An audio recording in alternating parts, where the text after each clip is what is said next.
Welcome back to Absolutely Marvel and DC. To look for things to talk about, we're going to talk about comic books. Go figure.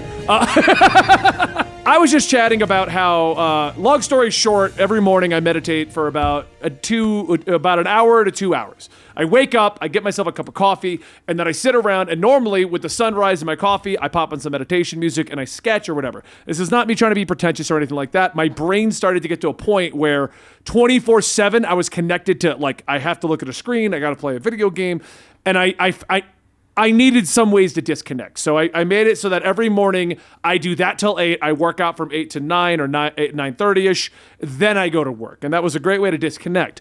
With the sunrise not being until 7, I was talking to these guys about how I've been binging a lot of comics just to catch back up because I was getting a little stockpiled on old comics. So what I did was I binged a whole bunch of them. And I just read this morning to catch up on Spider-Man, because I'm trying to catch up on all of Spider-Man right now. Amazing Spider-Man 11 to 14, and then I read Gold Goblin.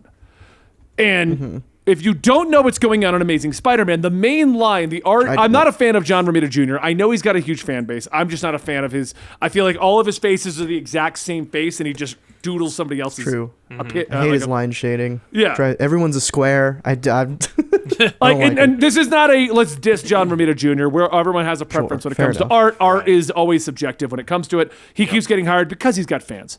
But what this did become... And he's really fast. He is really fast, yeah. Which is also, you can tell by him having this very stringent style. You can tell it comes out quick. I liked 11 to 13, Sal. I don't know if you read that, Dylan? Pages 11 through 13 or the books? I read the books. 11 through 13. Yeah, 11, it was the double Hobgoblin reveal. Yeah, the Hobgoblins was fine. It felt a little off, but like it wasn't terrible, but it was also like, it felt like filler. It was just kind of like, I was like, oh boy, Hobgoblin. Like, here's 3 issues of Hobgoblin, I guess. I don't know, it was whatever. I liked the reveal at the ending that it was Goblin Queen. I did not, because I think Queen Goblin is, or Goblin Queen or Queen Goblin is terrible. I actually don't think so if you don't know who Goblin Queen is, she was a clone that was the psychiatrist of Ben Reilly during the Spider-Man Beyond reveal. And we found out that the Beyond Corporation was also making villains, so they injected the psychiatrist with the Goblin formulas, turning her into the Goblin Queen. I thought it was her sins, isn't she? No, it's okay. So it's Dr. Ashley Kafka. She was the psychiatrist who ran the Ravencroft Institute during the 90s. Yeah, I know that name. But she's a clone of that person. She died, so they clone conspiracied her, and so she's not dead. It was just like a retcon that says she's not dead anymore. And then they injected her with, like, I think Norman's sins that were blasted out of him by the shotgun from the magic Sin Eater. Yeah, which is a weird plot device, but whatever. Stupid and terrible. Did you miss Sin Eater? Hold on, we gotta explain Sin Eater to Dylan. No, I read that. I just didn't think that once you blasted the sins out, you could bottle them and inject them. That was a big retcon. They were like, they blasted, that's absurd. And then in Beyond, they're like, we have them now, and then we injected them into her, and now she's got the Goblin mind. Yeah, she's got the mind heroin. Goblin. You just put heroin into her or something. Yeah. No, but you're 100% right. Like they started injecting the sins. So she had those sins, and she was the psychiatrist, which made her, in my opinion, Ben Reilly as Spider-Man Beyond's first real villain. Which also tied to me, which also kind of showed me that Spider-Man Beyond ended before it was initially intended. There's no way they meant for a 20-issue run of this whole entire status quo change.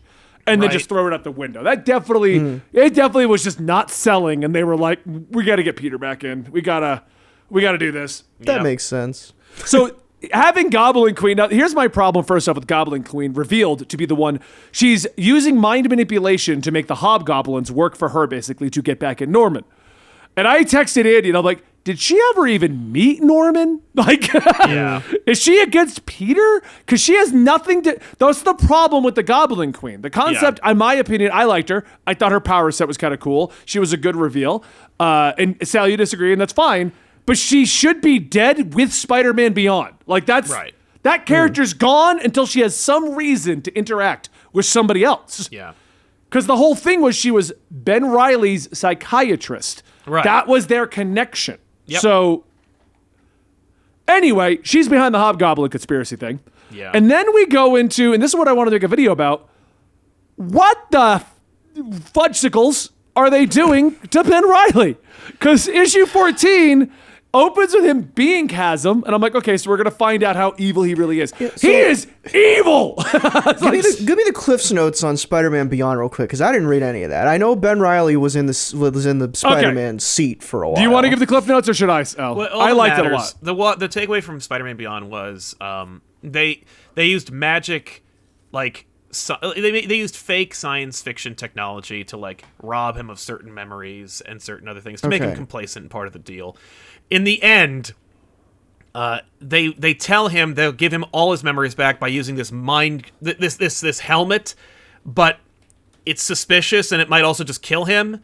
And so Spider-Man's like, and so Ben and Spidey like team up, and Pete's like, "Don't put that on; it'll probably kill you." And he's like, "You're trying to," and he just out of character is like, "You're trying to manipulate me." And then you're missing a key point. So what we discovered is Ben Reilly was back. He's right. So long story short, Parker Industries owned the rights to Spider-Man. Spider-Man got sold to the Beyond Corporation. Right. So they were trying to push Peter Parker out, which didn't matter. Ben Reilly was kind of with Peter, but it didn't matter. Peter got injured.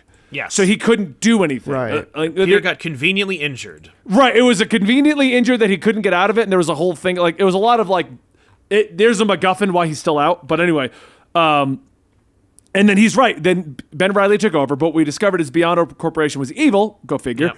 And every time Ben found out, they took the memories away. And the last time, they took too many memories away. Like he didn't even remember Uncle Ben or Aunt May or any of that stuff. Oh, okay. So then we get to what Sal is saying, where they were going to work together to get the memories back, but the villain is the one telling him, put that on to get your memories back. Just put it on, you'll be fine. Yeah. And Spider-Man's like, wait a minute, and Ben's like, no. So then like he goes through a thing and he loses like all of his memories or something like that, and so he didn't have them. He didn't have them at that point. What he wanted was the machine was going to take them from Peter Parker. Yes. And so Peter was like, no. He's like, you got to put this on, and then I'll put this on, and it'll transfer your memories to mine. And he's like, forget it. I'm not going to mind wipe myself just because you're an idiot. But a copy and paste, not I think they never made that clear if it was going to mind wipe Peter or if it was going to copy. It was supposed to, the villain said it was just going to copy them.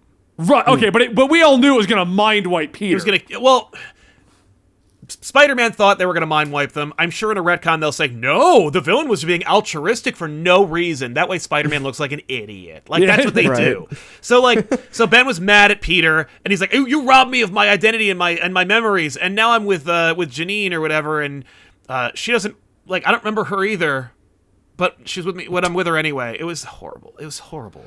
And Solomon says that he only lost his shared memories of Peter. No, because they made a point that the line responsibility was it with power great responsibility. He didn't remember that because he didn't remember who gave it to him. Like that was the point. So we don't actually know what he lost, but they made sure that you knew key factors were gone. So what makes him Spider-Man? So now in issue 14, he's Chasm. So basically, at the end of the whole thing, he somehow fell into like a vat of goo that wasn't a symbiote. Yeah, basically, a chasm? and came out Chasm, which he explains now his name is Chasm because that's the void that's left in his life. Yes. He's the Chasm. Right. Such a terrible. And issue 14 is spanned over like a year, kind of showing where he's been for the last year. And he went to Madeline Pryor. Goblin Queen, the other Goblin Queen, I should specify. No. I was wondering where a telepath would show up. Ashley Kafka is Queen Goblin. Okay, thank you. Okay. The Goblin Queen is Madeline Pryor. And no, there is no mind, there is no telepathy going on. Madeline Pryor, the Goblin Queen, has a special skull tree that makes heart-shaped skulls that if the victim eats it, then their soul will be edible. And then if you eat the soul, you'll get their memories. What? So Ben is now working with her, and his girlfriend Janine is now the Five Faces of something. I don't even know, but the design's cool. She's Hallows Eve. Yeah, I thought the design was cool. I don't know where that's gonna go. Nowhere. Same place that Miracle Molly went. Okay, so Jeannie, whatever her name is, she had different identities. So Madeline Pryor's like, okay, so now I'm gonna give you, like, you have to wear these masks that are like traditional Halloween masks, 3 different like Halloween masks for all the identities you had. And she's like, those were pseudonyms, like those were just things I used to like not go to jail, but okay. Yeah. And each of those masks will give her different powers. Interesting. Yeah. Okay. And this is a Spider-Man book. Presumably. Yeah. That's the issue. I see. Look, my argument, everyone's like, they're ruining Ben, and I agreed they ruined Ben, but the problem is no one bought Ben as Spider-Man. Every time they've tried that, this book doesn't sell. Well, and so it wasn't gonna it was not under any actual. The only time when Ben actually was Spider-Man was in the 90s, when Peter lost his powers and went to Portland. They were like, we are doing this. Editorial, the writers, everyone was on board. That was the last time they genuinely tried to make Ben Spider-Man. This time, they're like, Spider-Man is in a hospital bed and in a coma. He will wake up and he will be Spider-Man. Ben is not going to be Spider-Man for any length of time, despite the fact that we had at least 3 other Spider-Men running around. There's no reason not to have. I mean, remember Scarlet Spider? They had Kane running around. Kane could be. If Kane could have been Ben the Reilly Texas came back Spider-Man as Scarlet Spider in Vegas, but he was evil. Right. They never Right. just make him another That's what I version. remember. I loved the Scarlet Spider in Houston book. It was great. It was great. I don't know why we don't get a similar. Just do Ben over here. Yeah, you made Ben a on the West Superior Coast. Spider-Man book. You got a Miles book. We can't just have another Spider-Man book. Yeah, they did that with Spider-Man Otto, doesn't too. sell. Yeah, with Otto. Yeah, but they did the same thing with Otto, where it was Superior Spider-Man, Otto's on the West Coast. Cool. Okay, great. But no, they're not Right. going to do that. And no, actually, he's fat again. It's but it sold. It was a good liked idea. that People book. wanted that. And it's nope, Yeah. nope. But Miles is okay. Though. Deadly Neighborhood Spider-Man is a new book that also came out, which follows Peter Parker to the West Coast, where he's getting involved in Native American histories and stuff. At least that's what I took from it. But he's getting involved in all of that stuff. That would have been a great Ben story. Then we just Right. instead of because they basically are using the excuse of, well, he's taking a week off from Amazing, so he's over here. Yeah, Just sure. make it a Ben story. Problem solved. I don't know why they did it. And our chat also asked, there's something else we haven't told Dylan that's in this whole Hobgoblin, Ben becoming Chasm, and Souls and Hearts thing. They brought back Norman Osborn, and he's just doing the Superior Spider-Man arc. Yeah. He's a good guy. He's a good guy, and he decided it took him 8 issues from saying it, Sal, to go, I will never ride a glider again. I don't know if I'll be evil, to getting on a glider. Yeah. Right. And That's now rough. he's the Gold Goblin, who had his own issue where he flew around and beat the hell out of Jack-o'-lantern? I was like, why is he here? When did he become Marvel's punching bag for every storyline? A couple of years ago. He beats him up, and some kids are like, well, you're a hero, Gold Goblin. Can I get your autograph? Yep. And he's like, I guess I am a hero now. Yeah. What? No, it's. I think that because This I book is a edited disaster. the Comicstorian video where Osborn was talking about how I don't want to Right. get on a I thought that'd glider at and- least go a little bit longer. Yeah. That was interesting. I was like, okay, that's kind of neat that show the direct results of having his bad parts removed. Yeah. And he feels actual remorse to the degree that he's paralyzed by indecision so much that he will maybe let Spider-Man die. That's interesting. Yeah. Yeah. Somebody Throw it away. pushed him into putting on the Gold Goblin outfit, and he thought it was his assistant. There's a mystery right now that we don't know who did it. Yeah. So Oh no. he thought his assistant was the one kind of pushing him to do it, and he was Yeah. thanking her because it worked out, and he's able to control it. And she's like, I didn't do that. Right. This is the reason that I don't read a lot, as many comics as I used to, is it just every single book is every 6 issues. We need a new thing. Yeah. We need to shake it up and do Yeah. something. It's just tell a story. Right, that you've been working on for a while. That's the thing that's been my major complaint about Marvel for a while. Whenever I hear criticism where they're like, Marvel always just puts things back where they came from. And I'm like, they haven't done that. Things haven't been back where they're supposed to be Right. in decades. Cosmetically, things are the way they are. But we're never comfortable. We can never just relax. The Watcher, right? They killed the Watcher. They ripped his eyeballs out. Then they killed him. And then he's back. But he's also an asshole. And he's got a gun, and there's all it's but then it's never just Watcher's back and it's normal again and he's doing his thing. No, he's angry and I'm like, yeah, something different. right? It's always got to be the same, but also ruined.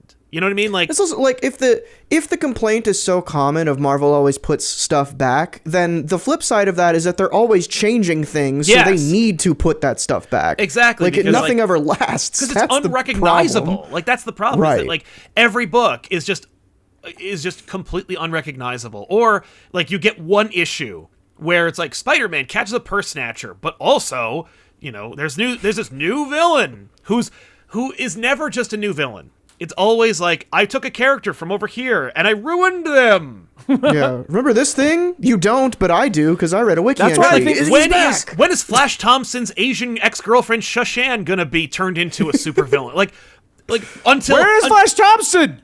They He's brought in him another back book. to life, and he went over to a corner to die. he's in Savage Avengers. What? Okay, fine. Like, but where He's is his Anti-Venom. book? Yeah, I know, but where is his like?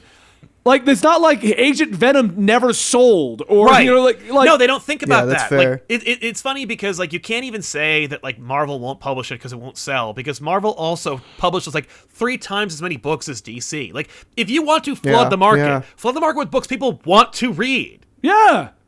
Like, Totally. I don't get that. Like, we've brought back fan favorites and we're not doing anything with them. Right. And instead, I'm gonna pull up new results from Marvel on Right. Comicsology. That's the worst, is like they'll bring back fan favorite. They're like, oh, here's a fan favorite character, and they will do something that the fans would absolutely hate to happen to them. Well, like Ben Reilly. Like, Right. look, I get that they try to come. Like, they don't do anything that we think would actually work with Ben Reilly. Like, No, Yeah. no, like they don't want you to just, because like, let's say you're a hardcore Ben Reilly fan. Let's say that like either you read the Clone Saga back in the day and you were a big fan of Ben Reilly and you hated Peter Parker, or you found the Clone Saga during some time in the 2000s and you were like, Right. oh, this Ben Reilly character is really cool. You would hate this. yeah. Oh yeah. And it's not like there's a Ben Reilly book you can read except for the DeMatteis book, which is a retcon from the past. So obviously it's the only book people were going to enjoy of Ben Reilly. But like, this is it. All you can read is the main Spider-Man book in which he is a jerk and completely unrecognizable from what you like about him. And it's not like he's going to redeem himself at the end. And if he does, it's going to be weird. Like, people aren't stupid, you know? It's like, it was my big criticism of the Gold Goblin book. I'm like, he murdered a teenage girl. Oh yeah. I mean, Like, it's I over. like how you can get away with literal murder in the Yeah. DC. I mean, the Marvel Yeah. universe And and DC. You can get away with thing literal about, murder. like, because I sort of praised that arc earlier of Osborn feeling actual remorse Right, like earlier. it's but, well like, written. Like, it's a neat idea Sure. to explore, but like, don't expect Yeah. me to forgive him or for right, him to and that's work the as a that's hero. the heel of it. Is it wasn't through long character, like, it wasn't through a well written story and long He was character shot work. with a magical shotgun that blasted Exactly. his sins out of his body. and everyone They skipped hundreds of comic books of character development Right. with a shotgun. Here's Yeah. the best part about that, though, and here's what I love about that moment. Okay, I'll accept that. I'll take that. Like, we don't want to do the work. We just want him to be good again. Sure. Fine, I'll take that. You mean the whole world busy. said, "Oh, well, you got blasted with a magical shotgun. You're not complacent in any crime you've done." Yeah, Yeah. don't let anyone like believe him, or it's like, why should I trust you? Yeah. Why do I trust a Even villain's Peter, shotgun? even Yeah. Peter went like 10 issues. And was like, all right, I'll give it a shot. Right. Yeah. He killed your girlfriend. He tried sure to did. murder you and your loved ones several times. And by the way, like, Cantwell did a great job with Golden Goblin. Like, Golden Goblin's a really well-written issue. It's a really Oh yeah, frustrating. no, it is. It is Because like, it there's just makes me also go like, what are we doing with him? like, 'Cause but what's the end game here? Like, what are you doing where you're like having a sequence The suit's where like terrible, I though. actually understand, like, he remembers everything. So it's like, we saw a sequence that reminded you of Down Among the Dead Men when he kidnapped Aunt May, put her on life support, and shoved her in a grave. Like, that's in that book. Yeah. And it's like, I did that. And it's like, I love the idea of exploring a character who's like, I murdered a teenage girl by throwing her off a building. I did all this crazy stuff. I made fake versions of my son's children or my own children and blamed them on my, like, I did all this stuff. By the way, there's a lot of retconning for Sins Past and Norman's history in the Nick Spencer run that, like, if you dropped it, you shouldn't have dropped those last 4 issues because they change everything. oh, they wiped it all out. Like it didn't But happen. wiped it The all out in weird- a way where it's like, oh, it happened, but like Mysterio and Green Goblin and also the Mephisto and this, and it's like clones. Oh, boy. And I'm like, it used to be, you'd be like, oh, like, what's up with Spider-Man's cool costume? Oh, well, he went to this crazy planet with these other superheroes. Like, oh, that's stupid. Oh, that's stupid? Because it gets Just infinitely stupider. Like, there's much worse. It gets where it's like, it's impenetrable. Like, you get to the point where it's like, I remember after Superior Spider-Man ended, and they had the audacity to have Humberto Ramos draw that image of that cover of the New Amazing Spider-Man #1, where Peter Parker's taking his mask off and he's like, "Ha ha!" And I'm like, how dare you smile? Based on everything that's that's happened here, and how dare you expect the audience to be excited about this? Especially because like you don't just make bad creative decisions, you're also making bad corporate decisions. Like Superior Spider-Man is that book, right? That book that came out that brought in new readers like they want, who said, "Oh, I love Spider-Man. I just wish he were a jerk who killed people." And they're like, "Here's the book. It's called Superior Spider-Man." And literally, Amazing Spider-Man was rebooted and relaunched, and it came out after Superior ended. But like, why did it end? Why didn't you have Superior coming out and Amazing coming out? So you had two audiences. You had one audience that wants Peter Parker, because it's not like the audience that wants Peter Parker is going to read about Superior Spider-Man, and it's not like the Superior Spider-Man fans are going to go, "Well, let me give that Peter Parker guy a shot," like they didn't before.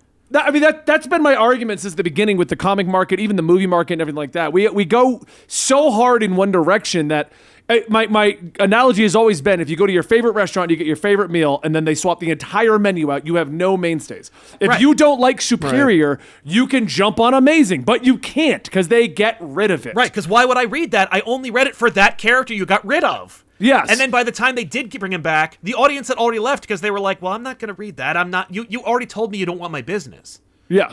And that's the constant issue. Like if you're making a weekly or monthly book, you know? Yeah. Like if you're doing that and you're doing it with giant franchises. I love manga and they tell one straight story, but those franchises never hit the levels of Spider-Man, Batman, and Superman, that kind of a thing. Yeah. And yes, I do know some of them, like My Hero Academia and like, you know, Bleach, hit those crazy numbers, but they aren't the about same amount as like what I'm getting at is the superhero franchises are massive. Yeah. There should always be a standard Batman book. Right. Like this is just which right now is Detective Comics, but most people don't realize that. You know what I mean? And like, even Detective, I had to drop it Detective because it was just like it's falling in the same trap that modern comics do occasionally ensnare themselves in. And that trap is decompression and this like this kind of like lack of compartmentalization. Like the next arc of Ram V's Detective Comics had the audacity to say part 1, and I was like, "You didn't finish part 6." Like it just, and it was Tamaki's book also on Detective where it was like part 1, and I'm like, "You didn't resolve anything in the last 6 parts. It's all part of the same thing. It's all just going in one direction." And it's like, no, but well, really, that's an editor's note that says where to put out the next trade paperback for $15 to $25, and it's like that tells me as a reader like that something should have concluded here, and it didn't, and instead it's just all part of your big thing. And I'm sorry, but older comics used to do this thing where you'd like have a termination point, but an ongoing story happened under the surface that would occasionally be teased or referenced. I mean, that was Nick Spencer with Kindred. Kindred kept showing up for 60 issues. As much as Kindred, we were sick of it. That was the way you're supposed to do it. Yeah, that was a through line. That was a through line. He's also very good at that. I mean, they're doing it right now with Zeb Wells' run for Amazing Spider-Man, where every 3 issues was a Hobgoblin run. And we're getting a through line that something happened to Peter 6 months ago, and that there are some villains involved, but you could just read that Hobgoblin arc. Yeah. Like, that's all you could, but you'd be confused because like there's a lot of things happening in reference that like don't matter. Like, where is Peter Parker right now? Like, if you were just like, "Oh man, I love that arc when he fought those 2 Hobgoblins," and it's like, no, you don't, because nothing happened. It's a big fight with 2 Hobgoblins, and also there's no supporting cast because they all hate him. And it's not even like there's a. I'm sorry. I've read so much Spider-Man that like I remember when there was times when like Aunt May's now like she forgave him, but like there were times when like Aunt May and Mary Jane and people like hated Peter. So like there were new characters they brought in that were part of his new like kind of like I'm lonely supporting cast. Or we went home with the villains and we saw what like Hobgoblin's machinations were all about. Like there were ways in which to get the audience to be like on board for the world that we built for this character. Because if you just give them the fights, they're not going to stay because they're only going to be dazzled by the next big fight, and you can never go anywhere if you keep building up like from zero. So like, you know, it's all about storytelling. And right now, at least in Spider-Man, the storytelling is not great. And it hasn't been great for a while. Like, I have a real problem with, like, most of the things that have been happening, which is why people hate me. But, like, it's like, you can see when you see the seams, it makes it more frustrating. Like I should not be like, man, that was a really bad plot device, or that was a really bad convention that you pulled, or that was a really bad like publishing decision you made. I should be like, oh man, I can't believe that Jameson did this. I can't believe that Peter made this decision. Right. And if I am, you want to be immersed. If I'm meta reading, you've done something wrong. Unless you're Grant Morrison and you're trying to make me meta read. Right. And I know that it's not because I'm cynical and broken, because like there are still books that are published today that immerse me and blow my mind.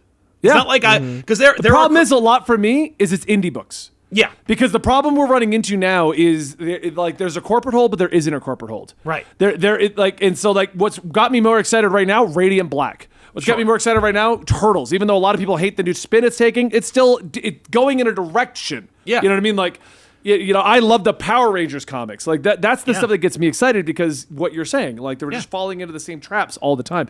And to answer one of the questions, I wanted to go with that. I thought when they brought back Dan Slott, Spider-Man was going to be individual stories, because someone said detectives ongoing. It isn't normally. No. There was like 50 issues of like, I think it was Tomasi came in and just wrote. Tamaki did some, and Tomasi.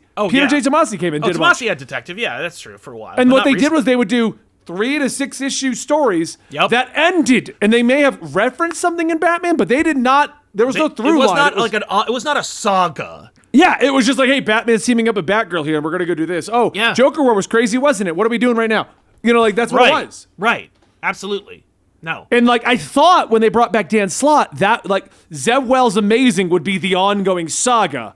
Dan Slott would be the fun one-offs. Yeah. But no, Dan Slott's like Spider-Verse 4! Dude, I think, boy. and my theory has always been, when it came to Spider-Man from Dan Slott, that was their Jay Leno 10:30 p.m. time slot to Conan's Tonight Show. Where they're 100% agree. We don't believe in Zeb Wells enough to have him be the only Spider-Man book. Let's bring back someone who has no business writing Spider-Man anymore. No, he told his story. I loved his story, but it is done. Right. It is done.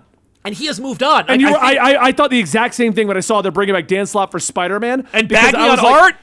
Because basically what happened is Nick Spencer came in, divisive run. Yeah. Spider-Man Beyond, divisive run. Yeah. Now they got Zeb Wells on it with a divisive kind of plot device. Well, not even that. Like, Zeb Wells inherited it, and Zeb Wells could have thrown it all away, and kind of did, because, where did Chasm come from? What was that? Nobody expected Chasm to be the next villain. And but, Zeb Wells was Zeb Wells is not a AAA name that sells crazy books. It's just he wrote Hellions, which got canceled. You know what I mean? And by the way, no shade to Zeb Wells, but I imagine that for them, it's Dan Slott is a name that if he were to leave and go to DC, he would make more money and do better and hurt us. Oh, I think he would. But if Zeb Wells sells, we'll give him an arc, see what happens. Oh, it didn't sell Batman numbers, so what do we do? And so they brought back Dan Slott, and they gave him his own book, and they told him he could do whatever he wants and not reference anything over there. And he still did, because Dan Slott's a team player. But I mean, he finished his Fantastic Four run, didn't he? Or at least he's coming to its conclusion. I think, that's over. And I think it may have been over before he planned on it being over. I don't know if he was fired off the book, but I feel like it wasn't doing what they were expecting. I mean, Fantastic Four never does. That's... I agree. I feel like Fantastic Four should be published regardless. You know what I mean? Just have somebody like Tom Brevoort. I have a great idea for Fantastic Four. What if somebody were to write Fantastic Four stories, and they just put them as backups in other stories? That's what DC does. Well, that's what I'm saying. But what I'm saying is, what if we did this as a way to get everyone used to the Fantastic Four being back? Because like the X-Men, they just stopped publishing Fantastic Four for 10 plus years or something stupid. But the difference between that and X-Men and Fantastic Four is when they brought back X-Men, they made a big X-Men push. There was 20 books came out, and people were like, "Oh, Fantastic Four's back too." Oh, Dan Slott's writing it. Yeah, I feel like the most, interestingly, the most good, fun Fantastic Four stories were X-Men stories. Yeah. So. Yeah, we're remember when there was that embargo, and then suddenly Zdarsky's Marvel 2-in-1 came out, and everyone's like, right, this is Fantastic Four. Yeah. And Zdarsky's like, no, I don't want to do that. And then, and then they came out with that Reckoning War thing, and everyone's like, what am I looking at? What is this? I think at the end of the day, it's just Marvel, and I mean comic books in general, especially the big two, have this huge problem with pushing like aesthetic changes over actually telling a story about. Like I forget what it is, but there's a one shot, a Spider-Man one shot from a few years ago that I really enjoy, and I go back to a lot when I think about like what a good Spider-Man story is, and it's a inner monologue of Peter where he's going about like a normal day as Spider-Man, like helping out, and that's not important. That's not what matters. What he's doing, it doesn't matter. It's him talking about how like he's tired. He's been up for like a week straight, and every time he hears police sirens, like his head hits the pillow, he hears a siren, and he's got to get back out there. And it's just like this exploration of who Peter Parker is as a character. And I feel like when you've been telling stories about the same character for like 60 years, like maybe move on to something else. Well, I don't even think it's like they don't need to like retire the character. It's never about like, oh, the character's stale. We've told every story we could. No, you haven't. Yeah, but I think the problem is like, because they see that, right? Like they see we've been telling the same stories with the same character for this long, and their answer is let's give him a new suit, right? Not like let's shake something up and try to tell something different. Let's introduce a new character that changes the way that Peter thinks or something. Don't break him up. Don't break his knee. Don't so many like superficial things that are like, oh, this will really change things. That's what they did with the Beyond arc. He had radiation. Yeah, it was radiation poisoning. I think the excuse was his spider sense was actually trying to attack it, which was causing all the issues. Just made up nonsense. Okay. Yeah, it was weird. Like, oh, why isn't he just healing from it like he should be? Oh, his spider sense is reacting to it weird, and it just won't shut down. Yeah. Mm-hmm. It was just, and it conveniently happened. It stopped right when we were done with the arc. I think a good example of this is just immediately came to mind because Guardians is on the brain recently. But like going from Guardians of the Galaxy, the movies is an extremely like character based franchise, and it doesn't really like the main criticisms everybody has about the first Guardians is that Ronan's kind of lame, and that's like it's fair. Like who cares?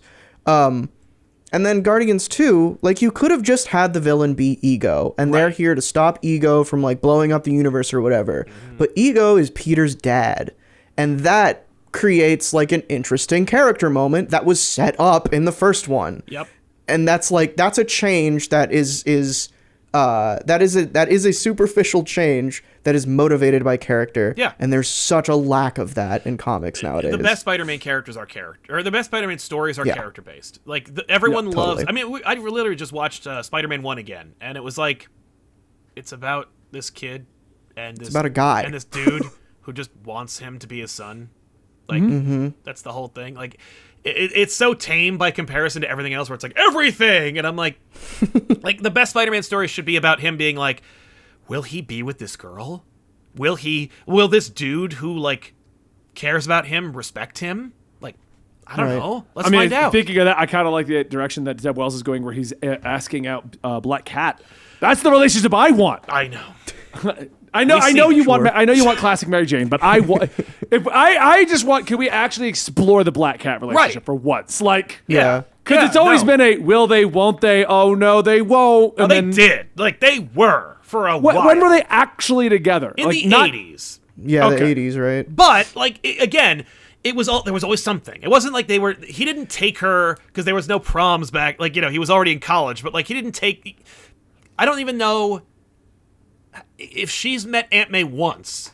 You know what I mean? That's what I'm saying. I don't remember her having like the relationship that he has with Mary Jane. It never seemed normal. He straight up doesn't. Right. No, but like, but that's because even that one he had with Carly for a while. Like back then, she hated his alter ego, so it was like there was never a time when she actually liked both of them at the same time until like the 90s when he was already married. So it was like that was interesting because like, oh, my ex, who I was totally with, who didn't like me as a regular person, has matured after dating my best friend and now does, but I'm married now.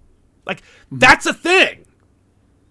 Yeah, it's something we'd never see today because it's not big or sexy enough. Mm-hmm. It's just there's genres that these characters fit in. Yes, and Marvel nowadays just keeps forcing them all into the same blender. Like Spider-Man is a character drama. Captain America, I feel like, works when it's like a national conversation. Like Yeah, like secret agent stuff. I Yeah. feel like it worked. Thrillers. Thrillers, yeah. They fit into these cones, but they all Marvel wants them all to be blockbuster. Yeah. Yeah. Whoa! They made Spider-Man into a goblin. That's crazy. Right. Like, who cares? Well, and especially because like you've done it too many times. Like Yes, it's it's exhausting. It's like the Dark Crisis should be a big deal, and it isn't. Why? Because death metal. Because you did. Yeah. Because you asked too 'cause much this of just us. happened. Like because you asked too much of the audience. Spider-Man is exhausting, and it's like. And you imagine, I love people who say like I don't like Spider-Man. I don't like street level characters. I'm like, ha! What? He's not that. He has not been that for a long time. Right? Like, no. He has. That's actually it reminds me of the last time I think I remember he was like hardcore street levels. They did a Spidey pseudo reboot. I don't even know what the hell that Yeah. was. That was fun Spectacular Spider-Man, the recent one, was that was supposed to be the Yeah. answer to that, but then they immediately went underground into this like alternate counter Earth thing. Yeah, and I was they like, went, oh well, yeah, they went back in time. they jumped the shark. Yeah, completely. But hey, this turned into a fun episode of Absolute Comics, so I hope you guys enjoyed this one. This has just been us talking about current Spider-Man and old Spider-Man and what we want. I'm Benny. That is Sal. That is Dylan. We're the Absolutely Marvel and DC channel, but we're going to count this as this week's Absolute Comics because it works. It's over an hour. It's about comics. It's like 40 minutes long, so we'll take it. Yeah. If you're wondering where regular episodes of Absolute Comics have been, simply put, it's the month of December. Sal and I kind of relax during the month of December because nothing really gets announced. But you know what? Maybe every Monday we'll have one of these discussions. I'll pick another comic book, read a whole bunch of them, and we can just go on about it. You know what I'm going to do? I got it. Next time, Sal, I'm going to read the X-Men reboot they just did, 1 to 18. Get Okay. all caught up on Hickman. Oh. Post Hickman. Yeah, the Duggan Okay. era. Yeah, the Duggan era, which I'm hearing is really good. It is good. And I know I you're like a fan from of what I've X-Men. read. Yeah. So, okay. So you got 18 issues of X-Men to read for next week, Dylan. I'm probably halfway there. I like X-Men. And for those of you who are wondering where Batwatch is, our schedules are all weird for November because of the holidays and everything going on. We're going to be planning out next week. I've got 3 episodes of Christmas specials. We'll start. Yay. We'll do all the Christmas specials from across the DC animated universe stuff. Sweet. Okay. So that'll be this month of December. Hope you guys enjoy. Stick around, like, subscribe, hit that notification bell. Check out our sponsor, Gamersups. Use the code comics at checkout, or check out Into the AM for their t-shirts, which are great, soft, and amazing. Dylan, did you get yours in?